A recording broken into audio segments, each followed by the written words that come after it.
Welcome to IVF This, episode 78, The 4 Ns.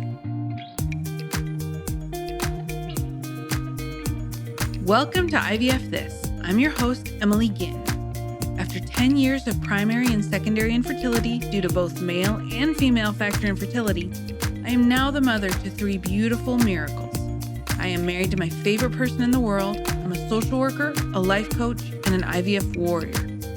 I'm here to teach you how to manage your mind and emotions during your IVF journey, to break free from anxiety and regain control of your life, even in the midst of infertility. I'm going to teach you how to say IVF this to how we think about, talk about, and experience infertility. Let's go. Hello, my beautiful friends. I hope you are all doing so well. I'm currently writing the script for this episode at Panera Bread, about 15 minutes from my house, because we are on week 2 where everyone is home. And I got to say, my ADHD is raging right now. I'm not usually someone that likes to go to coffee shops or anything like that to work because I get distracted with like the tiniest little flicker of light or sound. I'm kind of the personification of the squirrel or some sort of like bright, shiny object distracting me, right? I feel like I'm describing myself as a cat, which, let's be honest, it's kind of my life goal anyway. But I'm loving the smell of bagels as I write this episode, and I'm thinking about all of you. And this week I'm breaking down a process that was first introduced to me by Corinne Crabtree. She is absolutely one of my favorite coaches, and she has this amazing way of breaking down ideas into really palatable, easily understood things, and I just love it so much. And so I wanted to share that with all of you. So the 4 Ns are supposed to be used when you're kind of in between the crappy automatic thinking as you're working your way towards more intentional thinking. Okay, so it's really important to remember that as I talk about this, because this incorporates things that we've already really talked about on the podcast, right? The think, feel, do cycle, thought ladders. So if you want a refresher for those 2 things, the thought ladder episode is episode number 59. And the think, feel, do cycle we just did 7 or 8 episodes ago. So you can go back and re-listen to those if you need to just kind of remember those processes. So the 4 Ns, right? It's notice, normalize, neutralize, and the next best or better thought. So that's the 4 Ns: notice, normalize, neutralize, and the next better thought. So I'm going to break down each one of those things and offer a few examples to help you incorporate this into your regular mindfulness thought work practice. So let's start with notice. You've probably heard me say this time and time again, but we cannot fix what we don't look at and what we're not noticing. Noticing is the crux of the think, feel, do cycle. That's the point of running your thoughts through the cycle, is to notice what the thought is, what feeling is being created, and what that feeling is driving you to do or not to do. Again, that's episode 70, and I highly recommend that you listen and re-listen to that episode, because breaking or understanding that cycle is everything. And a lot of times you don't even have to do anything with the thought. Like, you don't have to swap it out for something else. Sometimes just by noticing, oh, that thought feels like crap, or, oh, this thought feels amazing. A lot of times knowing that, what that thought does for you, is enough to understand what's happening and to change it, to want to change it, or to keep it, right? So noticing has to come first. Then comes normalize. And what I mean by normalize is that you want to normalize the unconscious thoughts that come into your brain kind of no matter what is happening. That's that BS that always shows up uninvited every single time without fail. Normalizing is about making peace with a thought that is going to come automatically. It's about not fighting your brain when it offers you up a thought that you have, let's be honest, has had a lot of miles in your brain.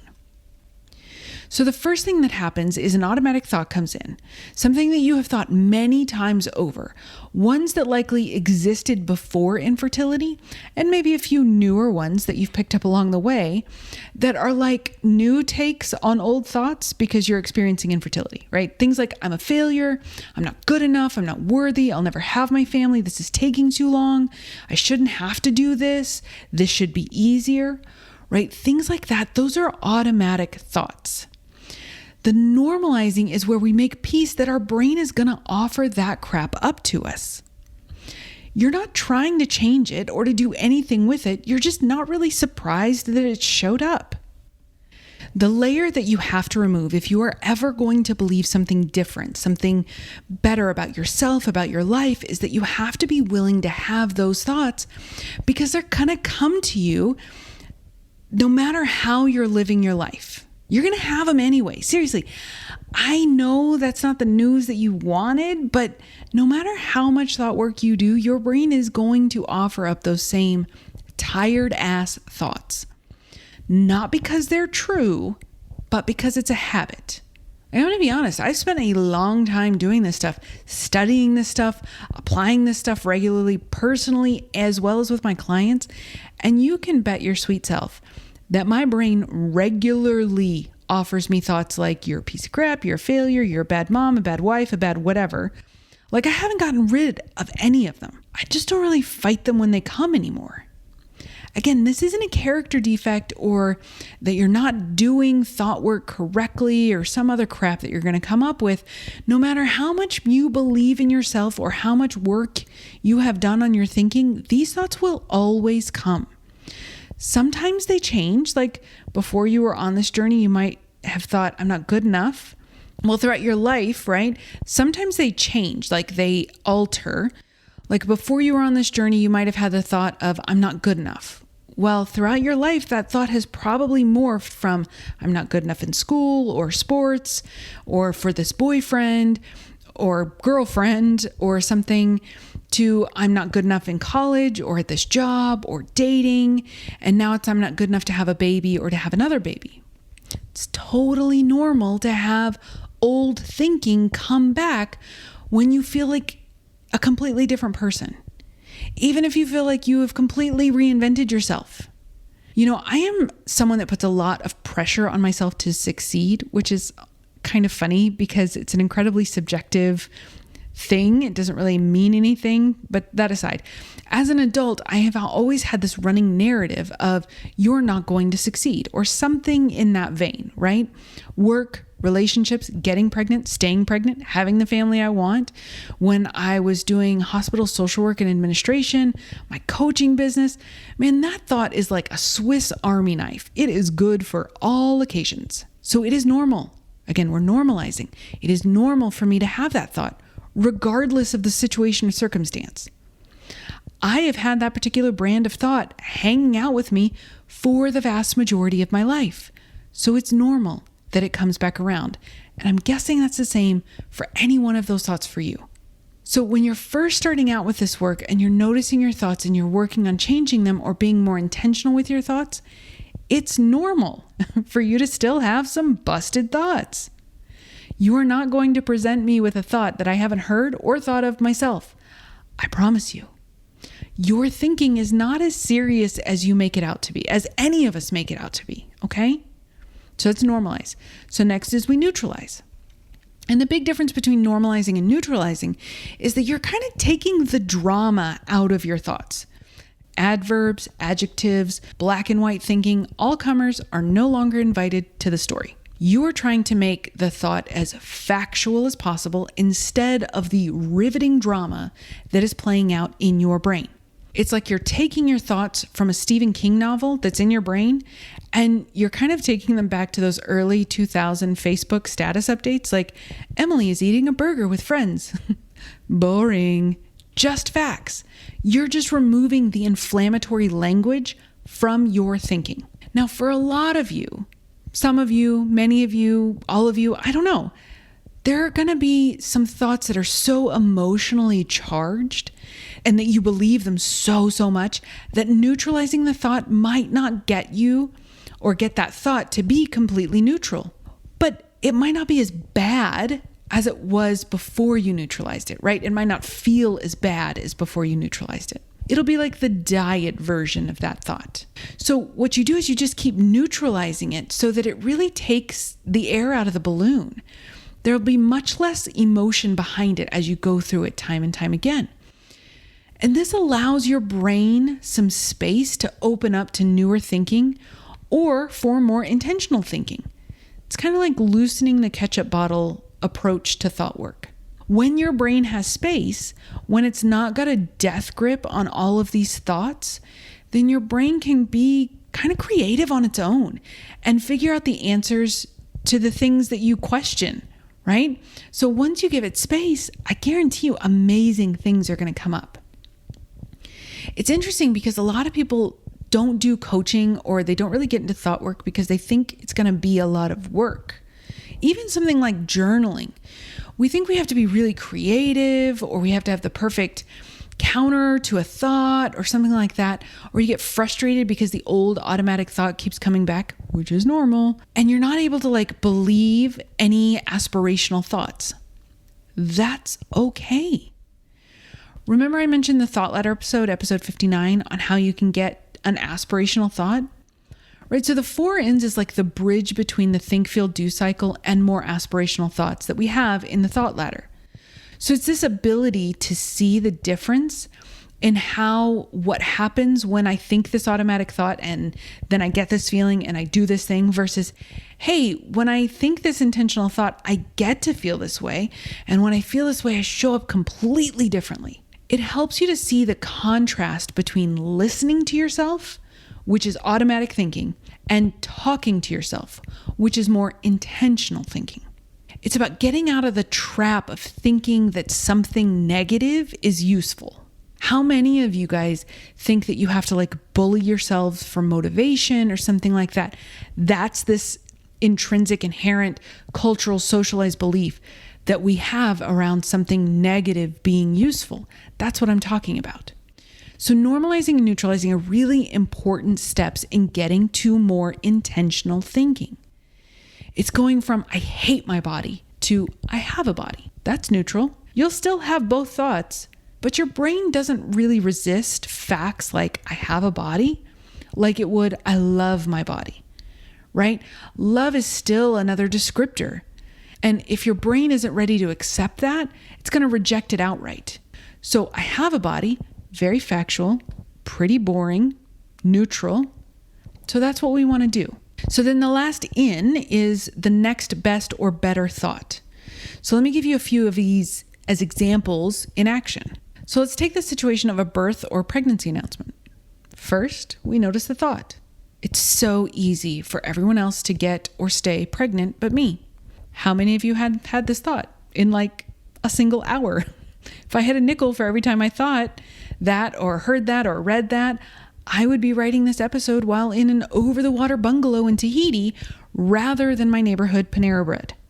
We notice the thought, which I would imagine creates a feeling despair, resentment, maybe disgust, something like that. So we want to normalize it. It's normal to compare myself to other people. It's human to compare. When you compare anything about yourself to someone or a bunch of someone's, it's completely normal. Our factory setting is to compare ourselves to other people. That's just how our brain is wired. It's how it evolved because it was a survival mechanism thousands and hundreds of millions of years ago, right? So there is quite literally nothing more normal than your brain doing what it was designed to do to keep you alive.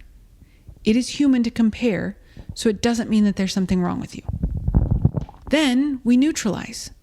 There are people in the world that get pregnant. Some that I know, most that I don't. That's pretty neutral. It's pretty factual, right?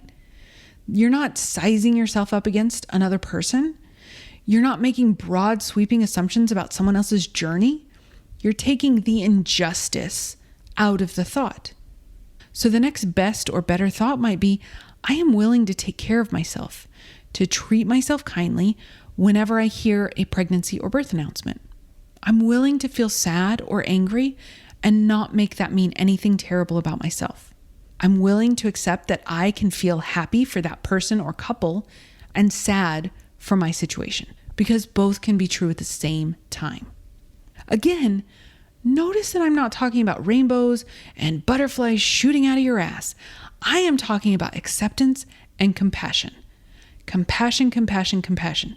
Sorry, I had to do it. It's been a few episodes since I did my compassion battle cry, but that's it. So let's do another one. This one came up on a recent coaching call. My client's cousin, whom she is very close with, was pregnant and invited her to the baby shower. My client and her cousin went to college together, so they have this like really large group of friends that are all in this phase where they're getting pregnant or already have kids, and my client is still working on that. So we noticed her thought, I'm the only one that's going to be there without a baby. And this thought created a deep feeling of envy and jealousy. And of course, we have this big narrative around jealousy and envy and how terrible it is. Okay, so we normalize. It is completely normal to feel envy, jealousy. It's completely normal. It's something that you want very badly. It doesn't mean that you're like gonna take the baby from them or that they don't deserve a family, only you. And you know what? Even if that is your thought, that's normal too. I did plenty of that. I worked in hospitals for years, and I have had my fair share of pregnant or new moms that have struggled with addiction and or maybe not making the safest choices during their pregnancy for them or their baby. So for sure, I played the they don't deserve this game. It's normal. Again, it is normal to compare, and it's normal to have thoughts when you want something so badly. So then the next best thought might be, I'm willing to be in that room at the shower, no matter what I'm thinking. Or I'm willing to give myself compassion for not going to the shower, right? You get to choose always. My client wanted to go because she is so close with her cousin and she wanted to celebrate.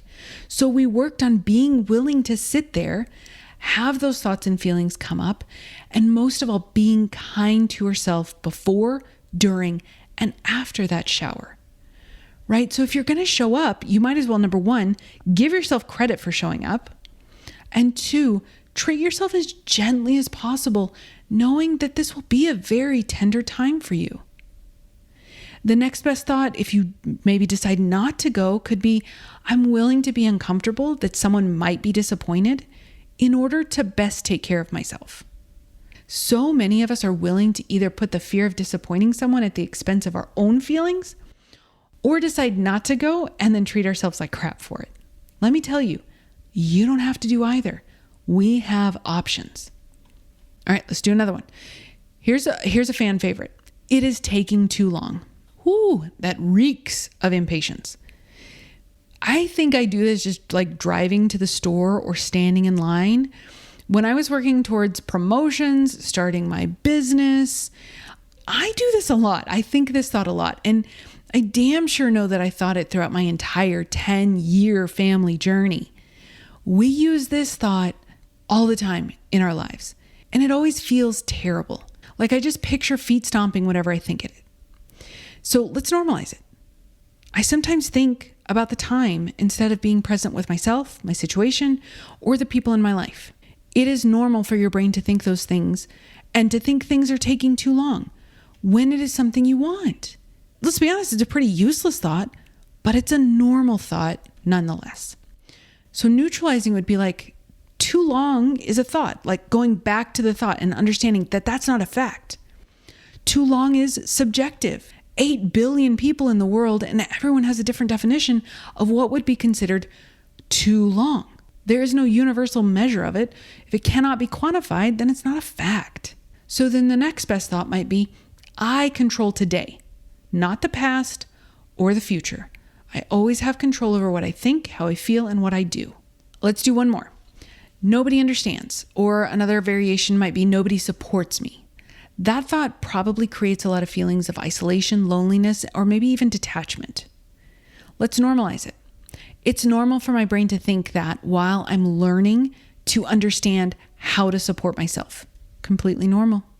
It's normal to judge your support system or the people around you by some of the jackasses that you encounter. Totally normal to think that when I'm scared, when I feel threatened, when I'm worried, or when I feel out of control. Let's neutralize it. Some people, or these specific people, understand or support me. You want to give your brain evidence to contradict the automatic thought. And the next best thought could be, I'm the person whose understanding and support matters the most. I can learn how to support me. I can learn how to understand what's going on. And I can love me. And this next best thought isn't about taking some sort of isolationist stance or saying that you have to do this on your own. But what's really important to remember is that we are never actually satisfied by the thing that we truly crave. We crave understanding and support, something that we rarely, if ever, give ourselves. So we ask for it from other people. Then we might not get it, or we might get it, but not in the exact way we wanted it or hoped, or we justify it like, oh, they love me, so that's just what they're saying, or whatever. And it doesn't have a lasting power on us. So the support and understanding that you're actually craving is the support and understanding that only you can give to yourself. Okay, so those are 4 examples of how to use the 4 N's. I love symmetry, can't help it. So it all comes down to remembering that there's nothing wrong with you. Nothing. The only thing that is wrong with you is that you keep telling yourself that there is something wrong with you. So if you want some help with this, learning the 4 N's or applying it to your specific thinking, book a free mini session with me. This is something that I cover all the time with people. You can book a mini session either on my website, www.ivfthiscoaching.com, and click on Work With Me, or you can get to the same link on my social media page that has a link specifically for booking a free mini session. Okay, my beautiful friends, that is what I have for you. I hope you have a beautiful week, and I will talk to you soon. Thank you for listening to this week's episode of IVF This. If you like what you've heard, click subscribe and follow to make sure you don't miss an episode. And if you want to learn more, head over to www.ivfthiscoaching.com to learn how to work together.